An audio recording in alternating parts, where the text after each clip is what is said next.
friends, wanted to talk about handstand push-ups, and one of the opportunities that I see often for the most improvement. It's usually overextension of the low back or the entire back. It looks something like this. When people are in their handstand with their feet on the wall, the low back is very overextended, or when their head's on the ground and they're trying to kip up, they're very overextended. And that space right there, if we can get the spine to straighten out and move with our core on, allows us to have a lot more control and a lot more power and feel a lot more stable upside down. The overextension looks something like this when we kick up.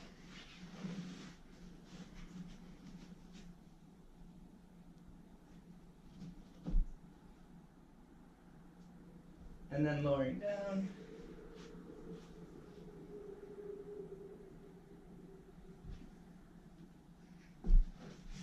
So you see this big curve in the back. So I'm going to target how to make that position a lot straighter through the back with the abs on to get us a little bit more comfortable when we're upside down and have some more power. So we're going to use the floor as a straight line because we want our spine to be in a straight line with our abs on. We want to be able to breathe with our abs on. So we're going to break that down. First of all, breathing to support our spine and our core. We want to breathe in through our nose and have our belly move first, then our rib cage, then our chest. It looks something like this. I'm going to lay flat on the ground. I'm going to take a long, slow inhale through my nose, have my belly expand first, pushing air low, then my rib cage, then my chest. It looks something like this.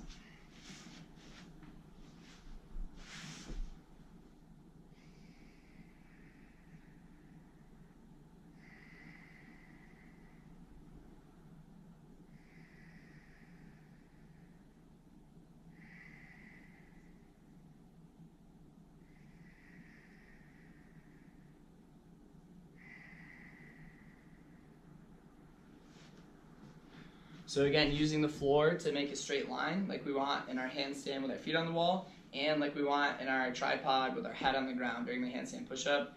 Nose breathing in to our belly, moving first, then our rib cage, then our chest. This part is a drill to get our core to hold our spine in a straight line when we're up on the wall and we're in that tripod headstand. So I'm going to start in a tuck position to get the abs on, and then I'm going to try to make as straight of a line as I can while maintaining that breathing pattern of breathing in through my nose, having the belly move first, then the ribs, then the chest. So I'm going to lay down on my back, tuck my legs up, sit up, extend my legs, reach for my toes, and then I'm going to lower my legs down as low as I can, and the goal is to get them to the ground, keeping the spine straight. As we lower the legs, you'll feel that the low back wants to arch, and that's what we're trying to use the core to pull the ribs back down to keep the spine straight, so we can do that when we're upside down. Looks something like this.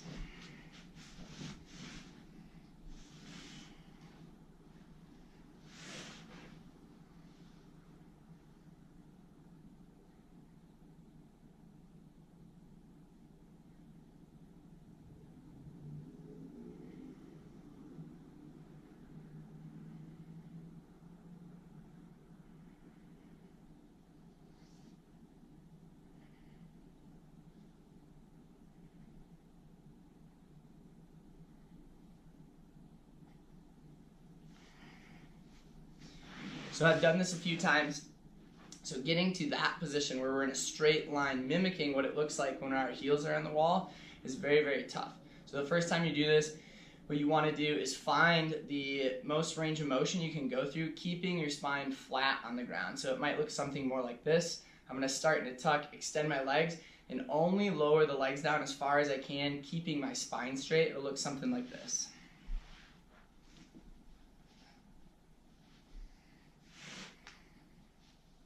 So I start in a tuck, extend my legs up, sit up, reach for my toes.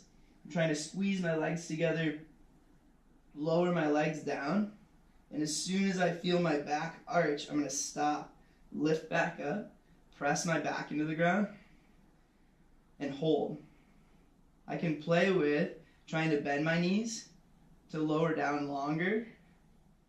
That'll make my legs lighter. And I can also play with bringing my arms overhead, trying to keep the back straight, low back pressed on the ground, back side of the rib cage. The arms overhead is going to make it a lot harder too.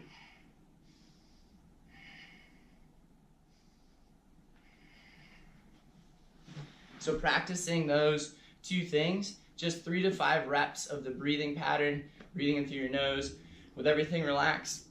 Belly moves first, then the rib cage, then the chest. And then after that, 3 to 5 rounds of starting in a tuck, extending the legs, lowering down as far as you can, keeping the spine straight with the abs on, breathing 3 to 5 times in whatever position you can get to, and repeating that cycle for 3 to 5 rounds. You're gonna find that it's very, very hard to get in that straight line, but by practicing, you'll be able to get longer and straighter, okay?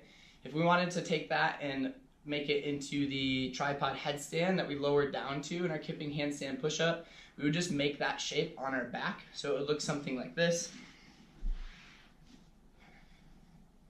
I'm gonna tuck, so my abs turn on, flex my feet, bring my knees wide, as if I was in my headstand on the ground.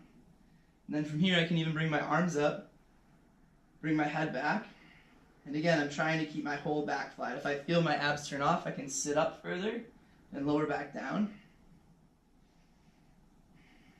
I'm just holding this position for 3 to 5 breaths.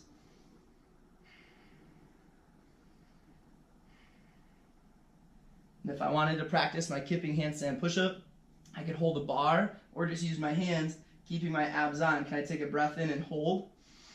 Extend the hips, and then press. Lower back down. Extend the hips, and then press. And that way you're seeing and feeling what it feels like to have your abs on during a whole kipping handstand push-up. So give that a try. Let me know what you think. Really solid core work. The cool part is it applies to anything we do in the gym. What we see is a lot of movement at the spine and a lot of movements, and we just want to have the abs on to support the spine in a straight line. Give it a try.